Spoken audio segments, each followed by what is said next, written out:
Hello everybody, welcome back to Beyond the Veil Tarot and Astrology. My name is Candace Marie. Thank you for joining me today.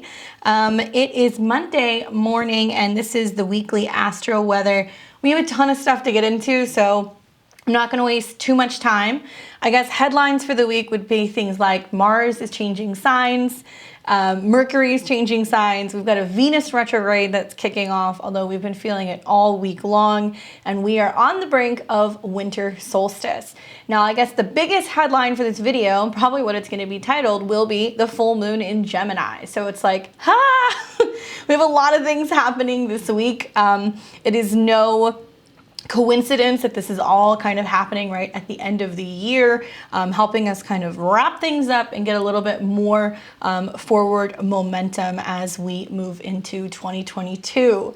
Hopefully you guys are doing well. Those of you guys who are new to my channel, welcome. This is the weekly video that we do where we break down the transits throughout the week that are most important. It just so happens to kind of coincide also with the full moon, so we're going to talk a lot about that today. The week kicks off today on the 13th. So probably one of the bigger energies that we're really feeling is the fact that Mars just recently shifted into Sagittarius. So it's feisty, it's fearless, it's a little wanderlust, adventurous, and it does very well because it's in a Mars sign. But also it has like this Jupiter flair. So one thing that we're going to see, similar to what's gone on with both the Sun and Mercury making aspects to Jupiter and Aquarius really the last several weeks, is this build up of energies that feel larger than life, essentially, right? And so this is a little bit of like a different Mars transit. The reason being is that it's going to cross eclipse points and it's also going to conjunct the South Node.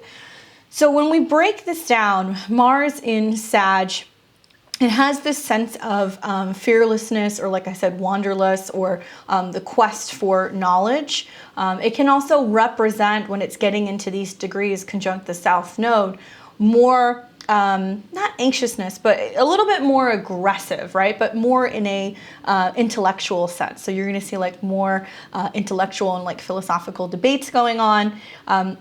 Sagittarius also rules travel, foreign travel, anything relating to airplanes or anything that you would see like in the skies.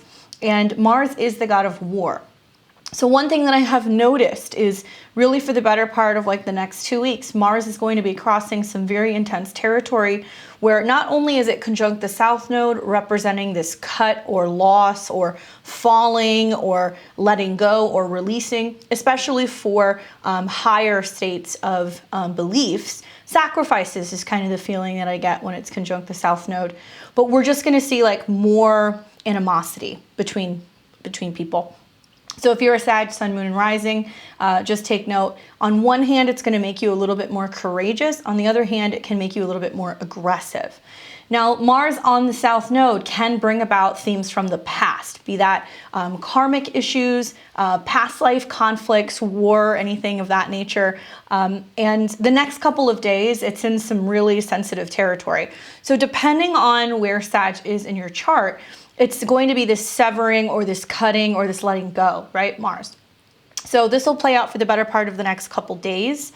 Unfortunately, I kind of see this also being a situation where tensions can rise, especially in foreign countries, relating to military mobilization or even combat. I also feel like this may materialize as some like major shocking situation relating to airplanes. We may see more delayed flights. We may see more walkouts. We may see more people that are being cut or let go, or even walking away from those positions, working for the major airlines. And I'm hoping this is not the case, but we may see something pretty significant in the next week or two relating to like a major crash or just problems with airlines in general. May even be stuff that's going on with like the financial aspects of like Boeing. I mean, things like that, because Mars can also rule Scorpio or the 8th house, which has to do with like investments or other people's money. So definitely something to watch, especially for the next couple of days, hoping it doesn't materialize as some sense of conflict out in the world, just sending positive thoughts towards that. Also today, Mercury enters into Capricorn. Now we're actually going to see this in a number of hours. So let me bump this up here. So moving out of Sag, where it's been like telling tall tales, moving into Capricorn, where it's like, let's get down to business. really liking Mercury in this cardinal earth sign. I think it's going to do very well for helping us be more strategic and kind of rational, right? And very clear when it comes to boundaries. Now, Capricorn is a Saturn ruled sign. So you guys are going to see over the next couple of weeks, as we're coming to the tail end of Sag season, we're going to have gangbusters of planets in Capricorn. We're going to have a Venus retrograde in Capricorn. Certainly, wherever Capricorn is in your chart is going to be a real highlight going into the new year. But I'm not going to take that away from Saggies. You guys still got a little bit of more time left, so enjoy the rest of your party birthday season.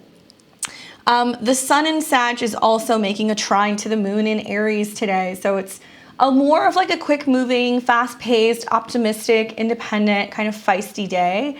I think that this can be really positive for also moving out of what's been this really kind of confusing Neptune fog. I don't know if you guys have noticed, but just the recent like week or two, having the sun and also like Mercury in squares to Neptune has us a little confused, sluggish, slower energy, needing to kind of feel our way through the dark almost. So thankfully, we're done with the Mercury and solar Neptune squares. So clarity, clear thinking, forward motion.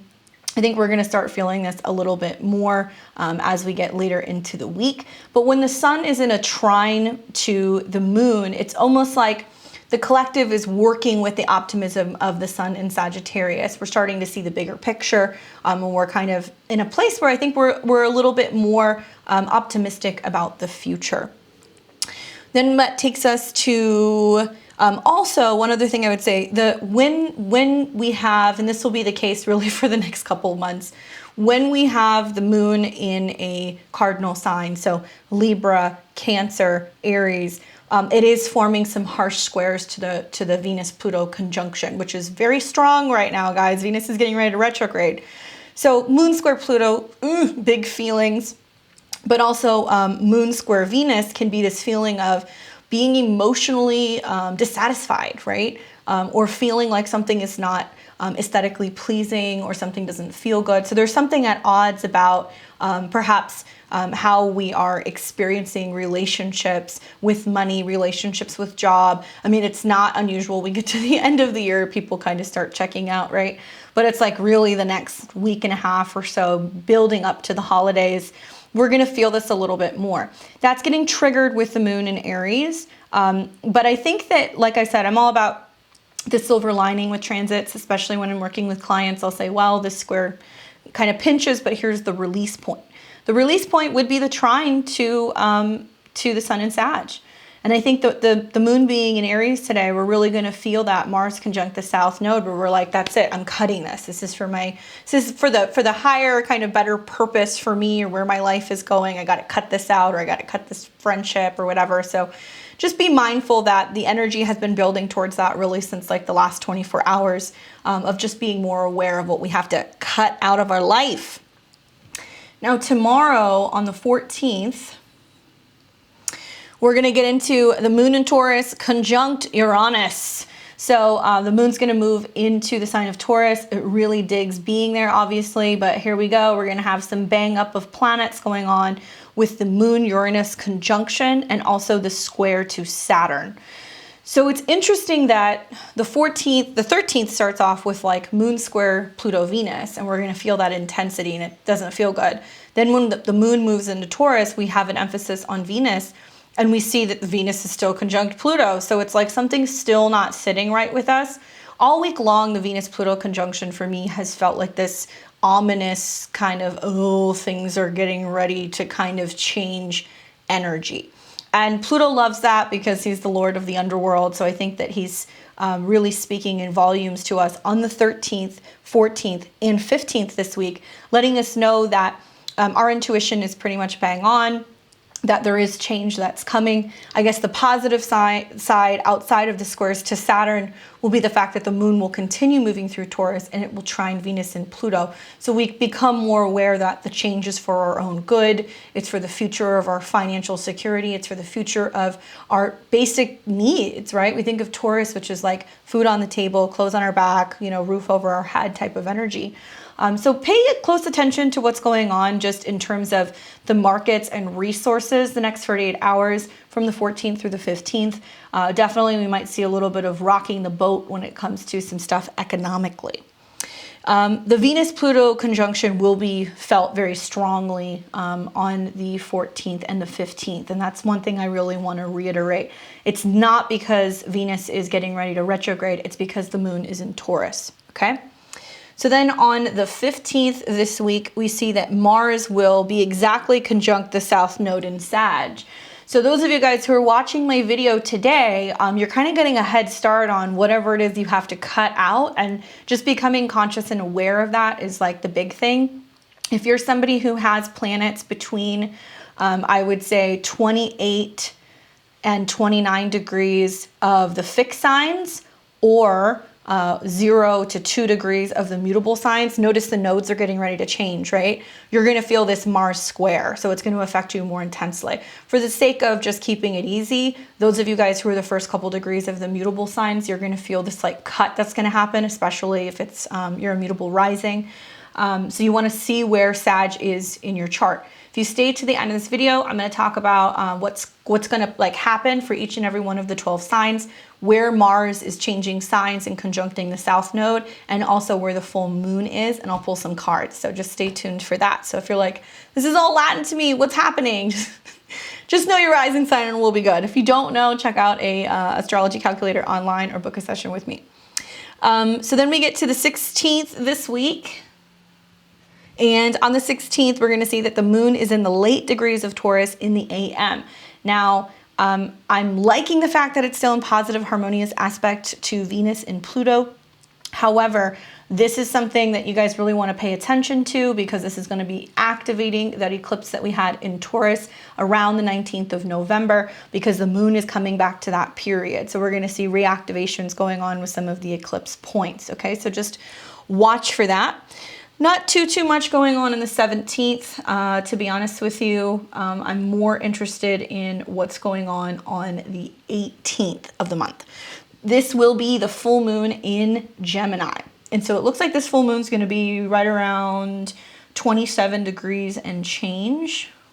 Let's bump this up so you guys can see it.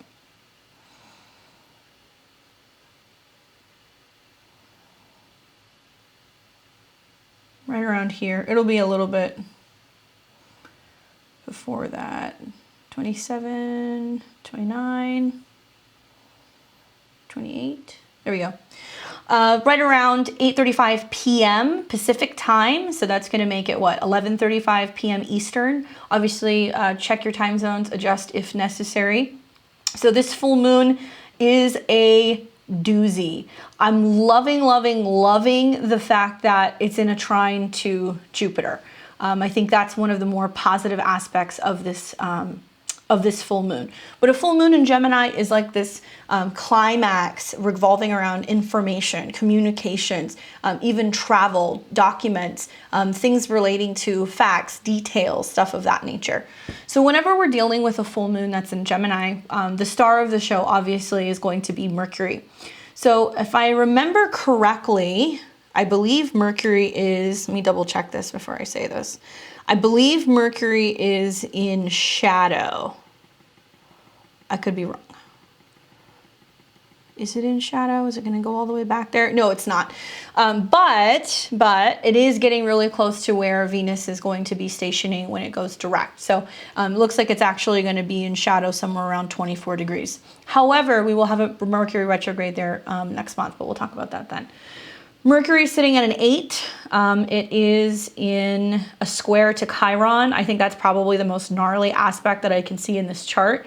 Mercury square Chiron is like having to have those difficult conversations that are for the better, Capricorn, or maybe it's like that sit down you have with a boss or a superior about your performance.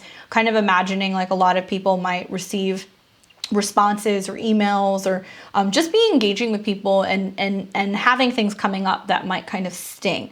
At an 8, it's stuff relating to secrets or things that we weren't aware of. Perhaps maybe it's something that comes out of the blue. And it can also be stuff that really triggers us on a psychological level.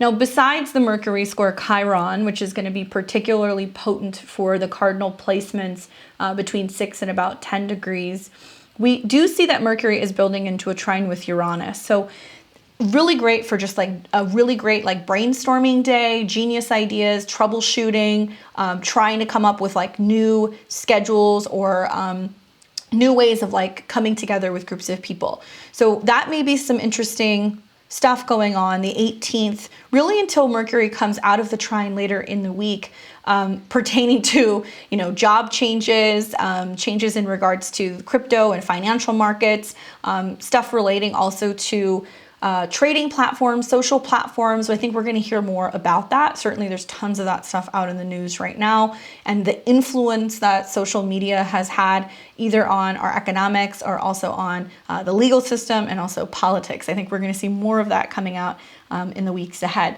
So the Mercury trine Uranus, I'm a fan of. I do think that it doesn't make too many other aspects other than that. Notice that the full moon is actually going to be at a 27 degrees, so that's like a double Gemini vibe. And we've seen 27 repeat a couple times in lunations recently. So it is going to bring up this Gemini theme of networks, exchanges, sending and receiving messages, or anything pertaining to like posts, emails, gadgets, documents. All of the stuff is going to start to kind of come up. And it's on the axis of Sag and Gemini. So Gemini is more bringing everything in, making it digestible, relating, translating in a way, and really kind of giving you the bare bones information so anybody can interpret or understand. Sag is the bigger picture. So whenever we see a full moon that's at this particular axis, there's always some theme of like relating something to somebody or being able to explain something to somebody. How our small individual networks or our close-knit communities or our neighborhoods are actually being better connected to the world at large. So I think there's going to be a lot of like people getting news about what's going on in other places. Certainly that's just something I've noticed more in the media. Definitely not a fan of watching the news these days, but I've seen more things trickling in through social media that is not being showcased on the news. Now, this is very interesting because this full moon is still within a 7-degree square to Neptune, which is what's being hidden or what's not being unveiled, what's being kind of kept away and swept away or not put on screens. So I think that there may be just this overflow of information and data coming around the time of this full moon that makes world headlines. Now, I think it can be about what's going on in other countries. Those of you guys who aren't aware, I live in the United States. I'm here in Las Vegas, Nevada. But I can speak for a lot of Americans. Like, we're not seeing a lot of what's going on in the world. So I've talked to so many people who have absolutely no idea like what's going on in Germany or Austria or Australia. And it's like mind blowing when you actually go digging and like looking for what's actually happening out in some of these other foreign countries. So people may be exposed to just like kind of what's happening in the world as a result of this full moon. Stay tuned. We'll talk about how it's going to affect each and every one of the 12 signs. We will get into that shortly. Then we have on the 19th, which will be the next day. On the 19th, we've got Venus retrograde beginning. Wah, wah. So this is interesting because Venus is still very, very close. It's within a degree of Pluto, but it's going to cross Pluto again. Those of you guys who haven't seen my Venus in retrograde in Capricorn video, check it out. It's a long one. I go kind of in depth and talk about how it's going to affect you guys in my perspective and some of my predictions in terms of how that's going to affect you guys. But a Venus retrograde does bring upsetting situations in regards to Venus-related things. Beauty, aesthetics, marriages, relationships, business partnerships. I think especially in the sign of Capricorn, because it's in a more Saturn-based sign, we're almost going to see like a breakdown or a breakthrough when it comes to, economics, our government spending, perhaps big business, like there's something going on that's being unveiled because it's a retrograde relating to Pluto-Venus things. Sex scandals, misuse or abuse of power, spending that's excessive, that's coming out, certainly all kinds of like abuse and other scandals or trials that are going to make headlines. So that's something that you guys want to watch for. Granted, I don't really get the impression this is really going to make big news until the sun gets closer to these degrees, which will be in January, and also when we have a Mercury retrograde. However, the Venus retrograde is digging this up. And Venus can be a woman, so that's something else I would say, that it can be about women in power, heads of state, wives or female family members of major political figures, or just women coming into power. So when Venus is going through a retrograde, as any retrograde, the planet is going to be reborn. So the whole purpose of this is to like reassess the power struggles, conflicts, where perhaps maybe relationships have not been fair, or there's been trauma or abuse that's coming to the surface that needs to be cleared out. Venus is going to spend a total of around 3 months in the sign of Capricorn. So she won't actually leave Capricorn until next year, and then she will move into Aquarius. And what's really interesting is that Venus and Mars will enter into Aquarius and reactivate that super conjunction that we had at 0 degrees of Aquarius last year. So it's almost as if that's like the major turning point that's going to be happening in 2022. And, you know, in the midst of the Venus and Capricorn transit, we're also going to see that Mars is going to join the bunch. It's a really good time to know exactly where Capricorn is in your chart, because it will be there until March 6th. There is this cosmic buildup of energy until we get to the beginning of March, where we're doing some deep digging, some clearing out, some purging, some detoxing, some healing. And anybody and everybody who's got skeletons in the closet are going to have to kind of deal with them and kick them to the curb. So you want to know more about that, check out that video. It's definitely going to give you more insight into how it's going to affect the world and how it's going to affect you. On the 19th, we also see that the sun in Sag is going to create a sextile to Jupiter in Aquarius. Jupiter in Aquarius is almost done, guys. The party's almost over. I'm going to be really happy to see Jupiter leave the Saturn-based sign. I feel like going into Pisces, at least, it's going to be more spiritual, and it's going to give us the opportunity to perhaps travel more, or learn more about the oceans, learn more about spirituality, about how dreams and sleep science works, or even new research into mental health and assistance for those who are lost or have lost their faith, right? On the flip side, it's going to create lots of changes in the world in terms of like flooding, and we're going to see massive storms, and water levels are going to rise, and certain coastal cities are going to have some real issues with weather. Remember, when we have Jupiter in Pisces, it knows no bounds, right? So we're going to see lots of Neptunian things happen next year. The seriously fixated, religious are going to get a little bit more attached to their beliefs. The super ultra spiritual are going to go deeper down the rabbit hole and perhaps drink the Kool-Aid. So moderation next year is going to be a real topic and theme. And we're going to learn more about dimensions. And we're going to learn more about I'm hoping even like the paranormal field, or anything relating to other realms, and also space. That's the other thing that I'm excited to kind of see more about. But it's in the last degrees. So this particular sextile is kind of insinuating like it's this buildup right before Jupiter changes signs. Sun sextile Jupiter is going to bring themes of like optimism, travel, sharing of ideas. We may feel like we're flying a little high when this is happening. And whenever you're getting to the last degrees of Sagittarius, it's the excess of that. It's very Jupiterian in itself. So 27, 28 degrees, something worth mentioning is that the sun is going to be conjunct the galactic center point. So those of you guys who are big into that and like the whole connection to, Pleiades and channeling and receiving information, I would say pay attention to what's happening, because there is going to be, I think, movement of like groups and masses happening around the 19th, where people are kind of tuning in and they're aware of the call that's coming spiritually and what they must do and what they must break through. So there's a shift that's going to happen energetically on the 19th. Also, we're going to see that Chiron's going to go direct in Aries. So that is bringing more attention now to what has been a period of time where it's been retrograde, and we've been really integrating and doing the inner self work and the inner self healing. Or for those of you guys who have a lot of planets in Aries, especially like the first 10, 11 degrees, you've noticed that maybe there's been healing a particular physical or emotional wound, right? And I'm digging the fact that Mars in Sag is just coming for this trine. And it's really going to help us get the motivation and the momentum and the courage to be able to move forward and perhaps share our healing story with other people. So that's going to be exciting as well. Last but not least, on the 20th of the month, Mercury in Capricorn is in a trine to Uranus in Taurus. So loving it. I love the exchange of ideas. I'm loving new potential innovations in business. I'm really expecting a lot of larger corporate companies, especially towards the end of this year, to be talking and discussing about the future of transactions.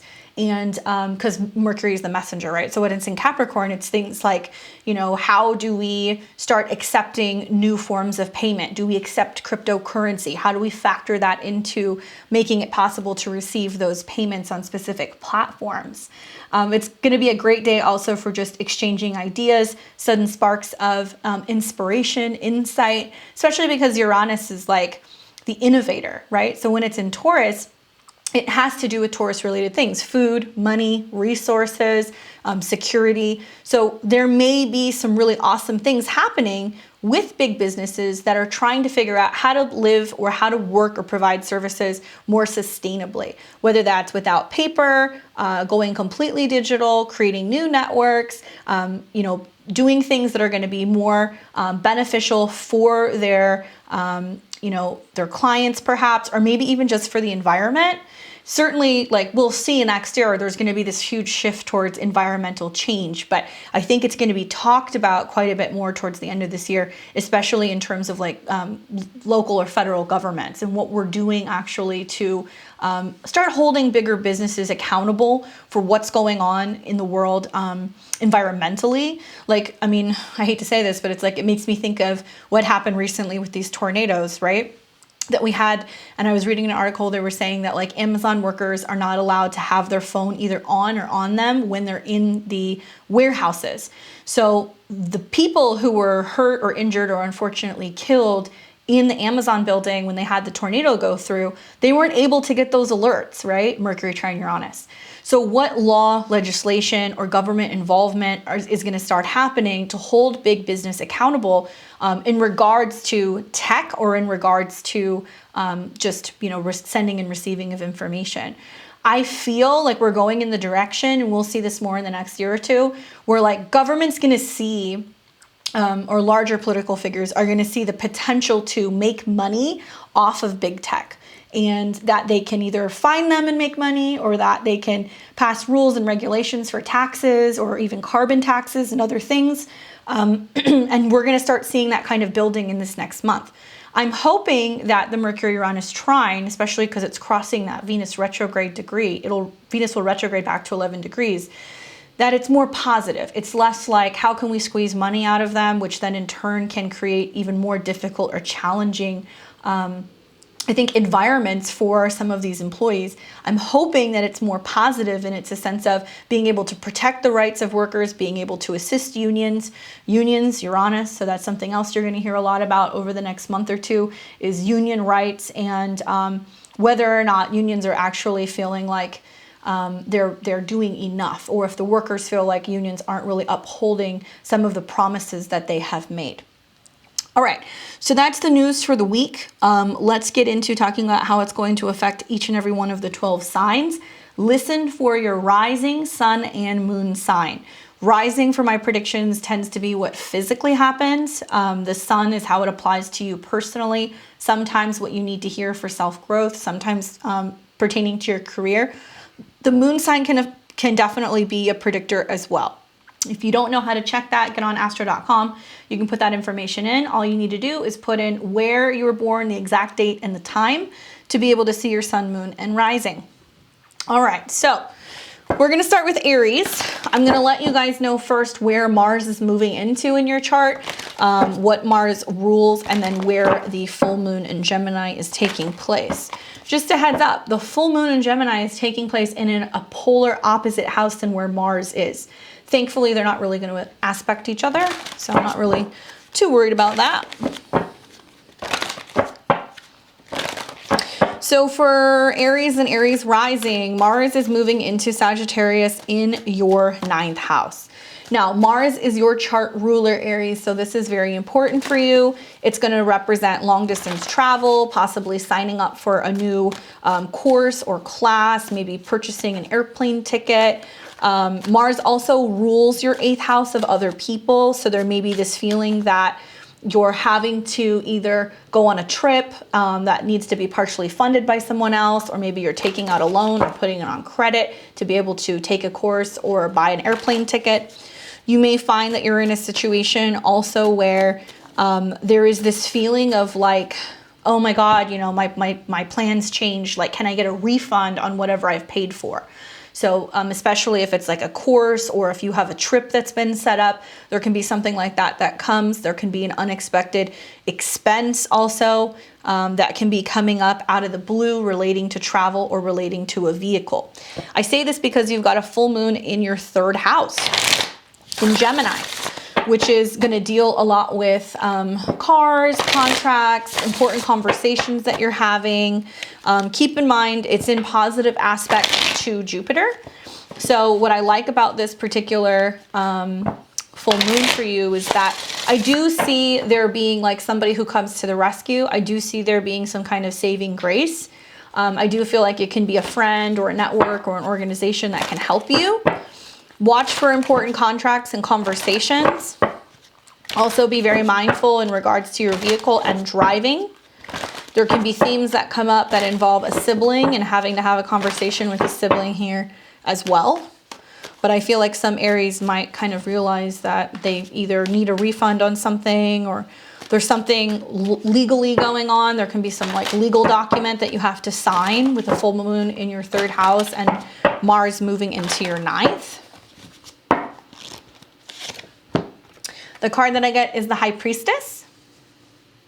So this is talking about your intuition. This is talking about some vision or something that you feel is coming. This is also talking about getting very clear with the direction where you're going with something, right? I feel like the South Node Mars in the 9th is like, no, I don't need to continue that course anymore. Or I'm going to fire my attorney. I think I've got it from here. Or I'm going to let my mentor go. I think I'm ready to spread my wings. There's going to be something that's going to come up for you this week that's going to be very clear. That's just like, no, I know what I need to do. I know the path forward. I'm going to make the change. The High Priestess is also somebody who sits and receives. It's like a lunar energy or kind of like a Neptune energy. So it's less about action, it's more about vision. And that's an interesting topic because you've had squares between planets in your 9th house and planets in your 12th house where if you're feeling like you're outgrowing a belief system, if you feel like you're outgrowing a mentor, or maybe you're like, okay, that's what I used to believe and I'm letting that go. I don't believe in that anymore. I have a new belief system. It will come to you naturally and there's no need to be aggressive. There's more of an emphasis in kind of taking like a peaceful, almost like cool and collected and super focused direction forward. All right, so let's move on to Taurus and Taurus rising. This is Mars and Sag in your 8th house. Very sexy for Taurus, can be a time where there's just more opportunities financially or sexually. Mars is very happy in the 8th house. It can be wonderful for Taurus in terms of a real uptick in investments and seeing that investments are coming through. It can also represent just a real, I think, expansion in either marital partners or even professional partners or clients' resources. So 8th house is always other people's money. So I see Mars going through there, and the sun has been there recently as well, where there's been a lot of like assessing what you have versus what other people have, maybe filling in the blanks where it's like if you feel like you're not making as much, you know, somebody who you're either married to or doing business with can definitely kind of keep that up and can kind of fill in the blanks for you. Now, Mars rules your 12th house and your 7th house. So Mars going through your 8th house can be this feeling of like you going like, what are they spending? And like, where is their money going? And like, what are they doing with things? And it can make you a little anxious, especially coming up to the full moon in your 2nd house, which is your money.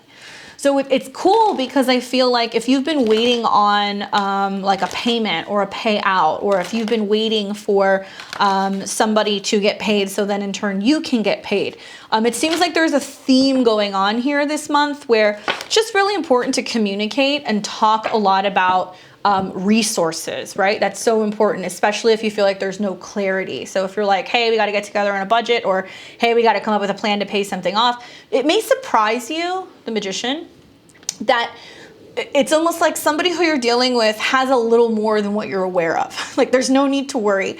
They're going to come through, they're going to pay you, you're going to get the bonus, or they're going to loan you the money. The loan may go through. That might be another theme that you see, especially because we had an eclipse for Taurus that was recently in Sag, that was in your 8th house. So now it's like the payoff comes, or now there is some like ingenious idea or somebody who steps forward and goes, oh, you need this? There you go. And it's just like they wave their magic wand and like what you asked for appears. So a lot of this is about visualization, manifestation, really making the most of what you have. The 2nd house is very resourceful.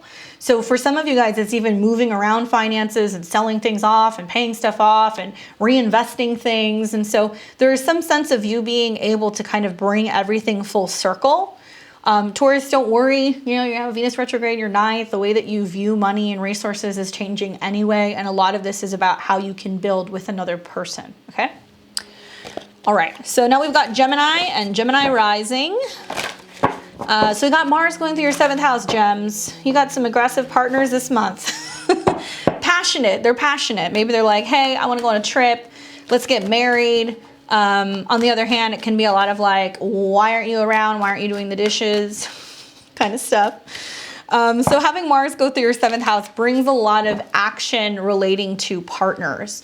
And I feel like this can be sometimes conflict that's been a long time coming that needs to be cleared out, right? Especially because the South Node is there. So the one thing I would say is that South Node stuff deals with sometimes people from the past coming back. Y'all got a retrograde in your 8th house. So it can definitely be themes of like, oh no, I'm finally blocking that person or cutting that person off. Or, you know, partners giving you ultimatums. That's something else that you might see this month, is that there's a lot of them being like, you either do this or I'm doing that. It's this or that.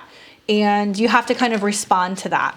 Now, Mars in your chart rules your 11th and your 6th house. So it's like goals and also service, friends, 11th house, and also 6th, which might be coworkers. And then then the full moon is in your 1st house.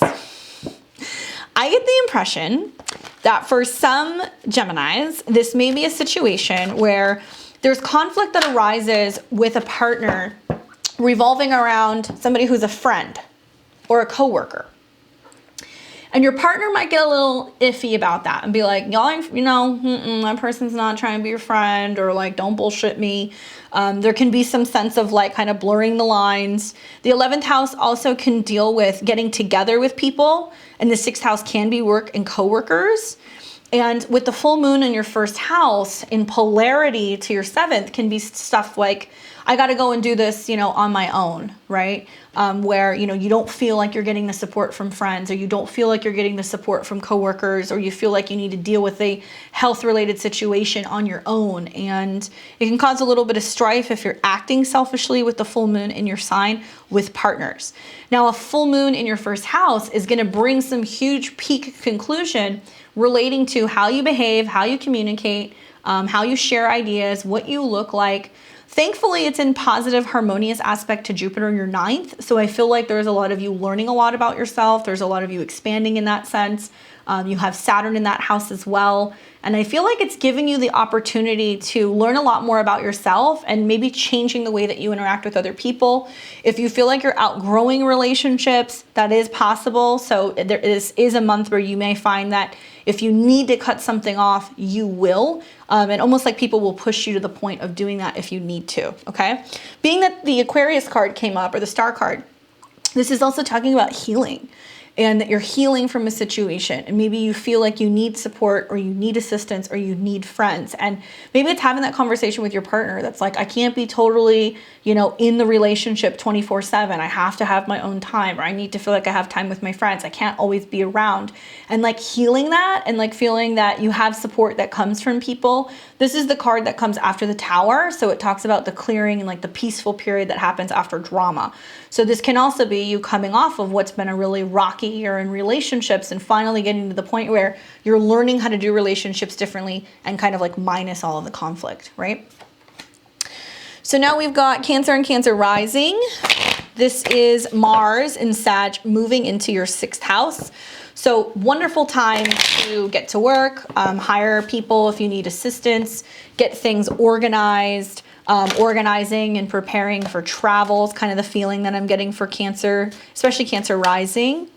If you want to get ahead of your New Year's resolutions, and if your goal is to be like, I'm going to be more organized, I'm going to go to the gym, I'm going to eat all the vegetables, whatever, start it now. Because Mars in the South Node in the 6th is like, okay, I'm letting go of like this. Sag in the 6th can kind of be like more fixated on the bigger picture, and they're not so organized. There's some disorganization when it comes to traveling or learning or just their daily routine. It can be a wonderful time to cut bad habits, especially because this is a Jupiter related house. So eating too much, drinking too much, traveling too much, spending too much. This is a wonderful time to cut that out. And Mars in your chart rules the 10th house and the 5th house. So there's this vibe that I get where it's like, because of responsibilities, either to your career or responsibilities to your children, there is a need to kind of get rid of these bad habits, right? If it's like, oh, like now I've got a kid, can't be like partying anymore, or can't be traveling all of the time. I need to really structure and organize my resources when I do travel. That's the vibe that I'm getting. The full moon's in your 12th house, so I feel like whenever there's a full moon in your 12th house, all the bad habits come out anyway. So there can be this sense of like, whether it's been anxiety or not being completely honest with other people or even with yourself, you may feel like that's coming out, and you can just notice, especially because you're ruled by the moon, Cancer. So full moons affect you big time. So a full moon in your 12th house, can materialize as like the situation that pops up and it throws you into a tailspin, only if you let it. So what you're going to learn this month, you got a ton of energy going through your 7th, is that you can't fall back on those old problems or those old habits. You can't go back to like overeating. You can't go back to an eating disorder. You can't go back to drugs or alcohol. That in doing so, it's not really supporting you and making you feel like you're in control, and it's not supporting your heart. Being that the 5th house rules children and dating and creative projects, it can also represent that, you're kind of in a situation where your love life is creating strife or problems, which is upsetting your heart or blocking your heart or your creative process, right? Definitely a good time to get rid of these bad habits. Knight of Swords. This tells me, hi, Mars, right? This tells me that there can be some conflicts that arise. And these conflicts can come in the form of like a really intense exchange, a conversation, somebody who cuts you off while you're driving, somebody who comes at you a little too quick. This can also be news of something getting ready to change. So it can be like your doctor that gives you results and says like, hey, you got to quit smoking, or your boss that says to you, hey, you need to get this together, finish up the project, whatever. People can be a little bit more aggressive, but it's also meant to kind of get you on the road. And it can be a warning before problems actually arise down the road. Okay. So be mindful of that. It can come from an air sign too. All right, so for Leo and Leo rising, Mars is in your 5th house, making things super spicy, very romantic, very creative, very fun. Maybe you're planning a getaway with your boo. Definitely a very fertile time. Mars in the 5th house can produce a lot of romance, dates, sex. And if you are a Leo who's trying to get pregnant, it is a good time. The 5th house rules your 4th and also your 9th house. So I'm wondering, some of you Leos, are you in a situation where you're talking about moving for somebody, moving in with somebody, moving further away? Is there anything like that going on for you? Then we've got a full moon in Gemini in your 11th house. I have a feeling that this is going to be talking with partners or talking with other people or even with your family about what the future holds in terms of how you want things to go, where you want to live, if you want to get married, where you want to be, or just future plans involving your family is kind of the feeling that I'm getting.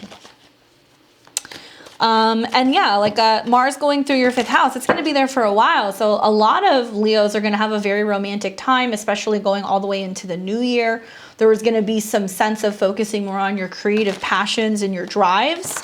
This house is ruled by Jupiter, and you got Jupiter that's still hanging out in your 7th. So some of you guys really have baby fever, or maybe you're like really falling in love and there's this emphasis in like wanting to talk to your partner more going into the new year about what the future holds.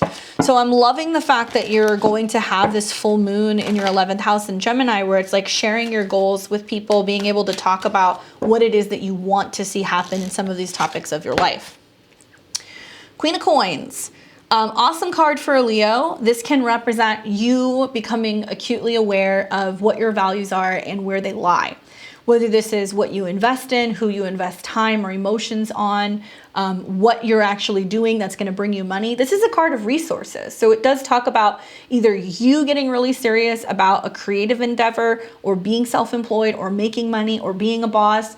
Equally, it can bring somebody in who wants to help you with that process. So it can be an investor, it can be an older woman, it can be an earth sign and somebody who says, I want to mentor you, I want to work with you, really helping you come into, I think, your 5th house and like not just feeling yourself, but confidence in a sense of not being loud, confidence in a sense of being really focused and committed to actually growing something.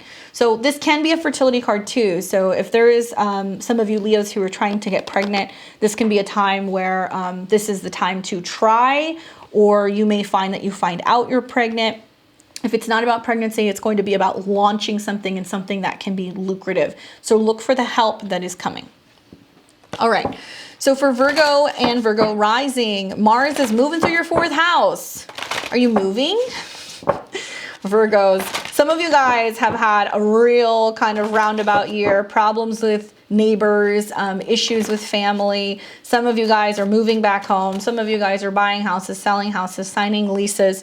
Definitely Mars moving into your 4th house. If you live with somebody else, if you live with roommates, if you live with family, if you live with a partner, there can be more tension in the house than usual.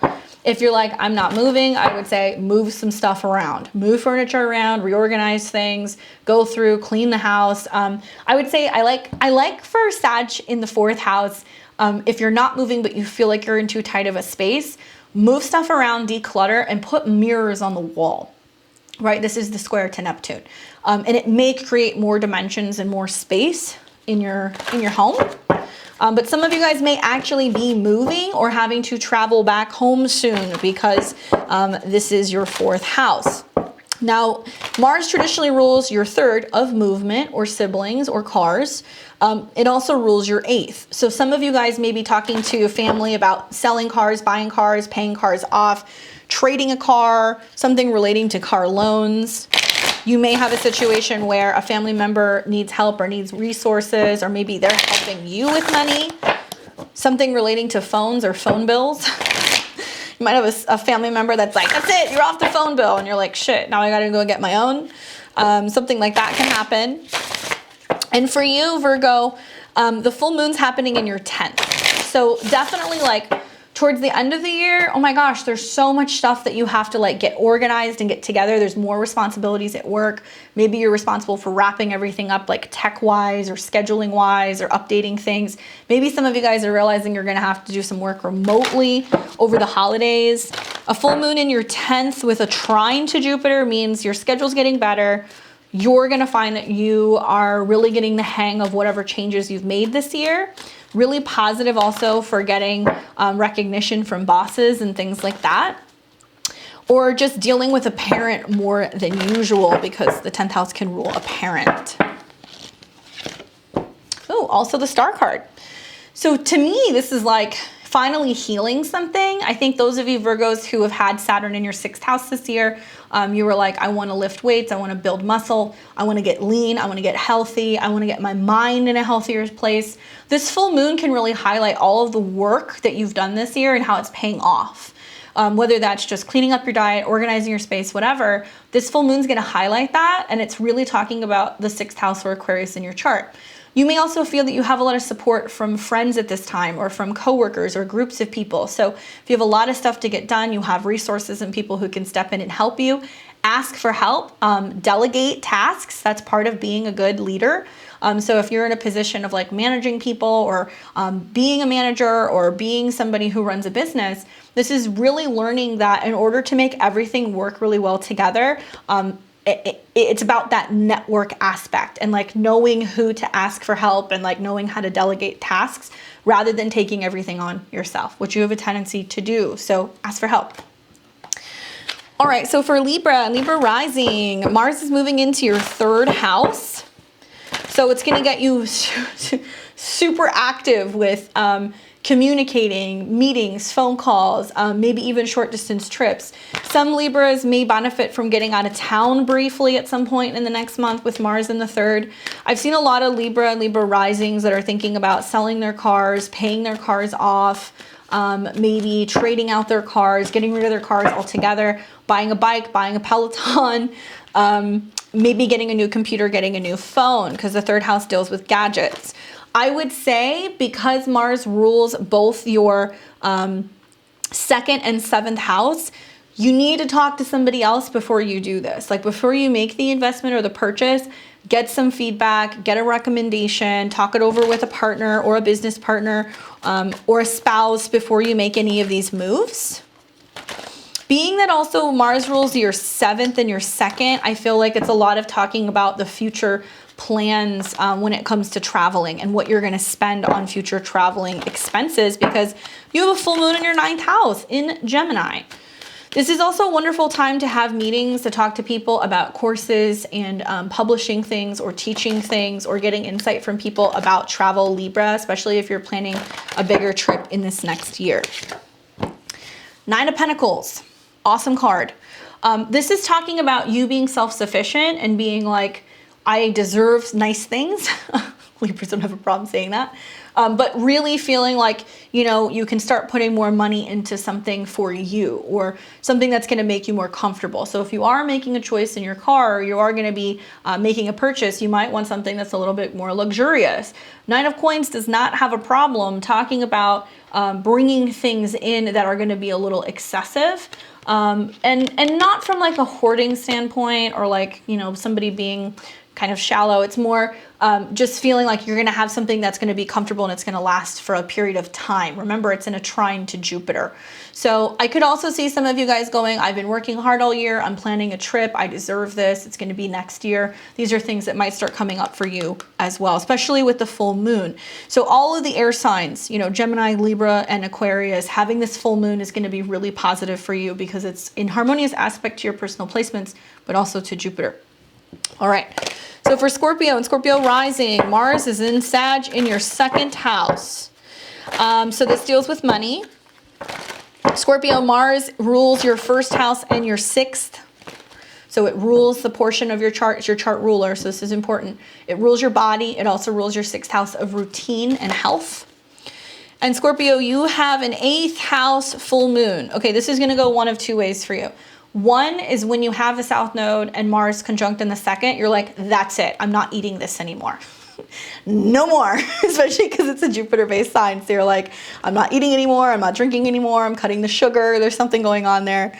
And because you're seeing that it rules your 1st and your 6th, it's for health purposes. So it's like to kind of have a change in your body. And the 8th house full moon can represent a detox.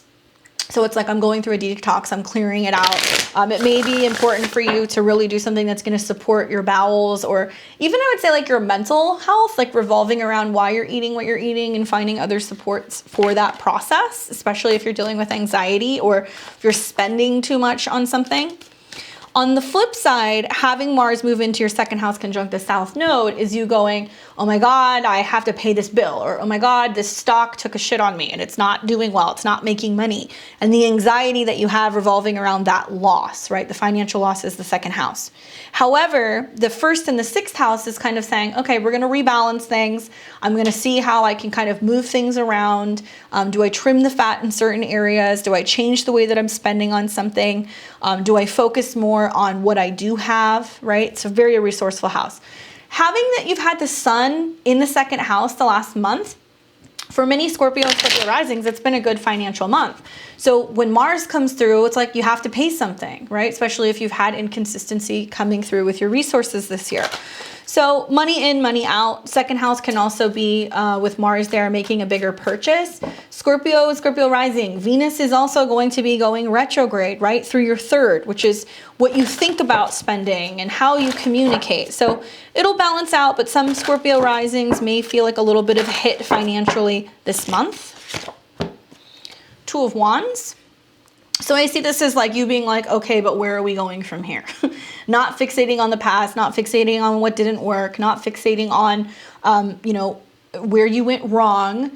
Two of Wands is kind of like, okay, like what's my new financial perspective moving forward? How do I not make this mistake again? Or how do I not fall back into this old pattern? And really assessing where you're going from here. Some of you guys may have money come in. That's the other thing, out of the blue. And you go, okay, well, what do I do with it, right? So that way I know that it's going to increase in value.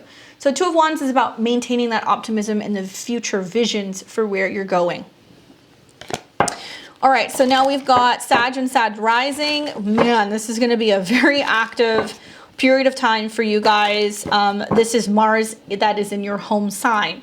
So Mars is associated with accidents, cutting, removing, being courageous, being fearless, being aggressive. So Mars in your sign, we want to use it more in a sense of being adventurous and optimistic and just moving the body. Sag risings, especially moving the body. And you guys may be in a situation where you're contemplating or considering making changes in relationships because you have a full moon in your seventh. So you may kind of be going back and forth going, all right, do I cut a romantic partner out? Do I cut somebody out who I've been dating?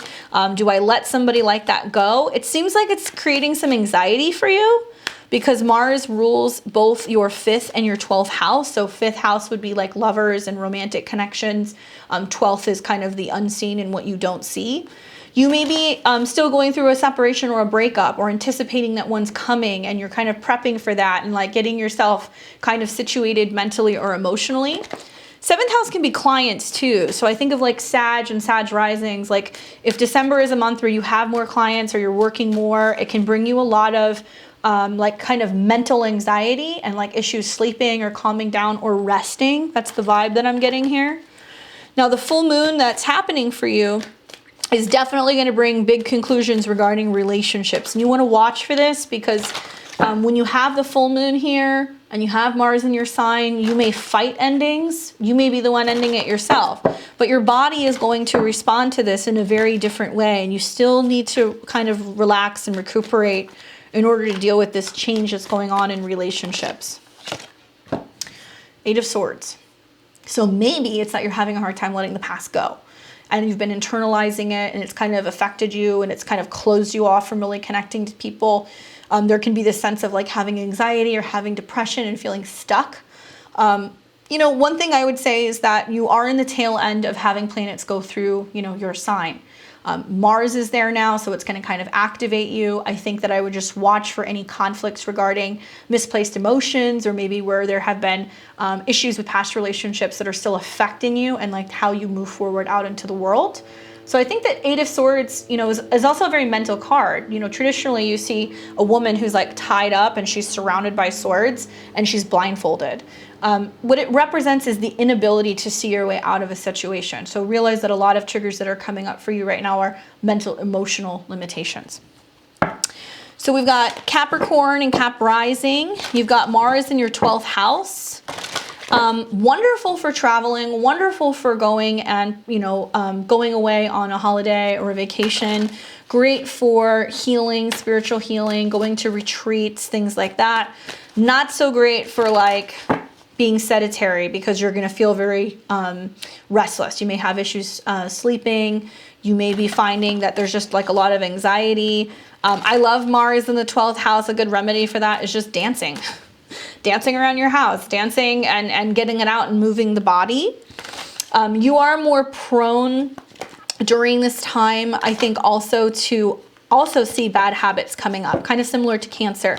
So, you have a full moon in your 6th house. You need to be mindful of your health, because a full moon in your 6th house will bring up issues relating to your schedule, your diet, your health. And then Mars in the 12th is like, look, if you have a serious enough issue going on, you may need some care. You may need to go into a treatment facility or see your doctor, or you may end up in a hospital setting, right?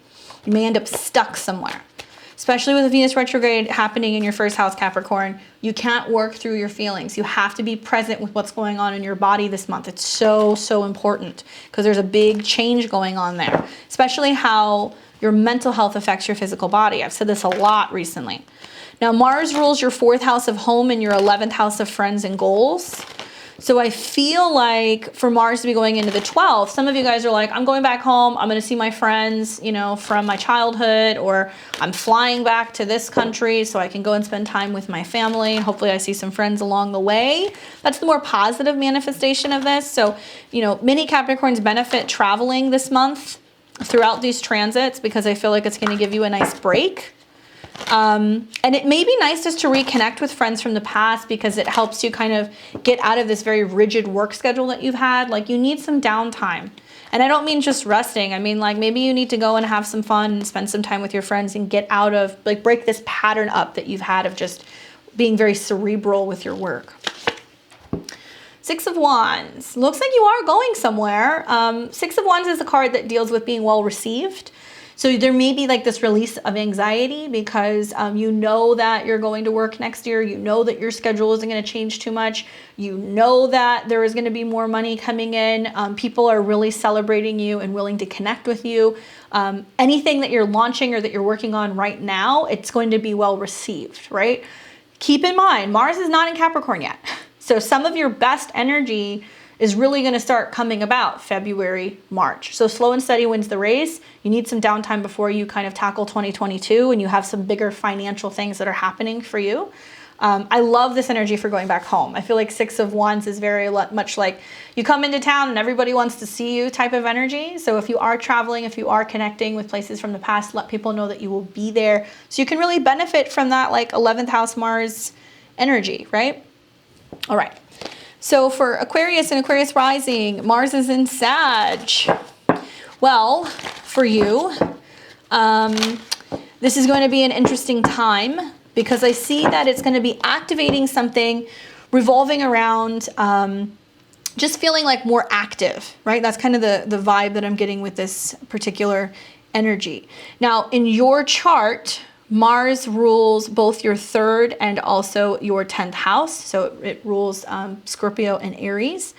And I feel like for you, it's gonna get you incentivized to want to communicate and want to share more with people about what you're doing, okay? The other thing that I feel like is that this full moon that's happening in the 5th house, it's also an air sign, so it's going to get you really creative. It's going to want you to share things with people. You're going to be feeling much more romantic. There's going to be this sense of being able to complete projects and see things come full circle there. Being that Mars rules your 3rd and your 9th, I'm wondering if you're like having to sign contracts, if there's something like that going on for you.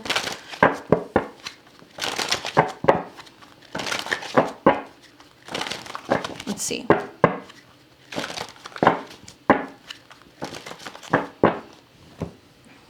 I'm also just noticing that I doubled up on things here. Sorry, guys. Here we go.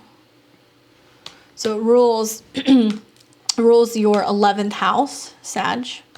So maybe it's like you being more active with some of your friends, going to parties, communicating, sharing ideas, having to take these ideas to networks. That's something else that I would see here. And it does make positive aspects because you're an air sign. So a full moon in your 5th can be about pregnancy. It can be about true love. It can be about creativity. It can also be about you wanting to share with people some big shift in regards to your passions. If you're self-employed, this is really wonderful. It can be great for like sharing a project you've been working on with friends. That's the other vibe that I'm kind of getting. 2 of Cups. So somebody's interested. So 2 of Cups is a more like date, relationship, kind of getting to know each other, grabbing dinner type energy. So it can be a time when you're coming together with somebody and your heart's really in it.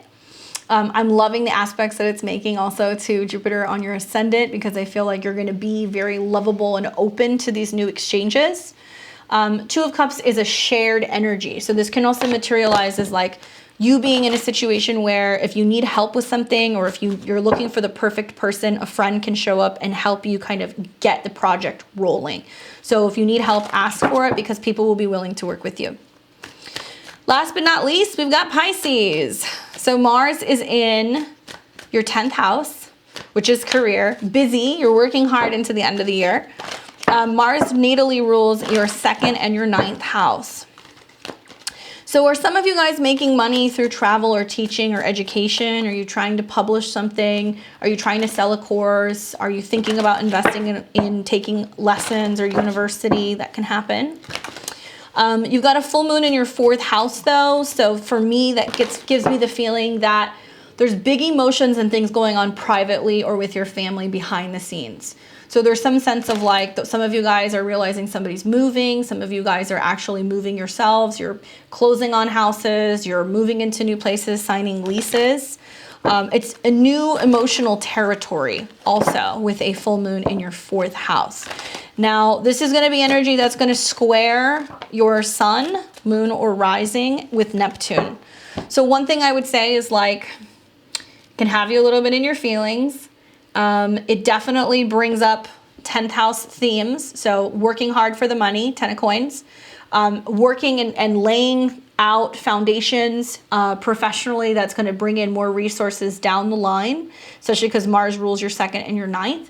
So if you're going into teaching or courses, if you are going to be selling packages, if you are looking at selling or publishing a book, it's going to go well. You're going to end up making money. People are going to want your services, or people are going to want to connect with you.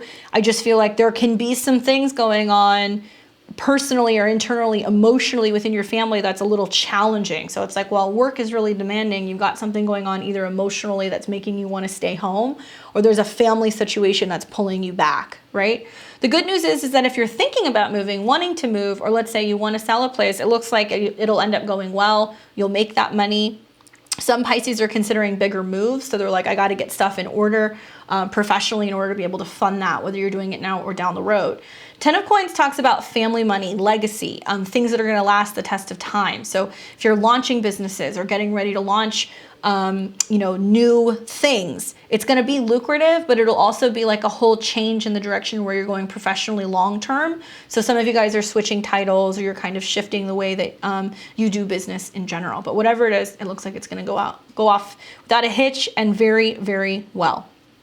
All right, guys, hopefully that was helpful. Let me know where the full moon is and Mars in your chart. Let me know how that does, for you into the next month. You give it a little bit of time to see how it plays out. I will be back later this week on Friday. We're going to be doing Friday night live readings. It's going to be tarot this week. So if you would like to get a live tarot reading on the channel, make sure you put it on your calendar. I'm going to plug that in and get that ready so that way you guys can start setting up your readings. When you go into the link, you're going to see that there's a PayPal donation link. So you can click that. You can send your question with your memo. And you can get your reading. So it's going to be $20 for one card or $40 for 3. So I'll catch you on Friday night. join my subscriptions. It helps keep this channel moving and shaking, and it helps support me and make this possible to keep doing weekly videos, and also my research to bring you guys more.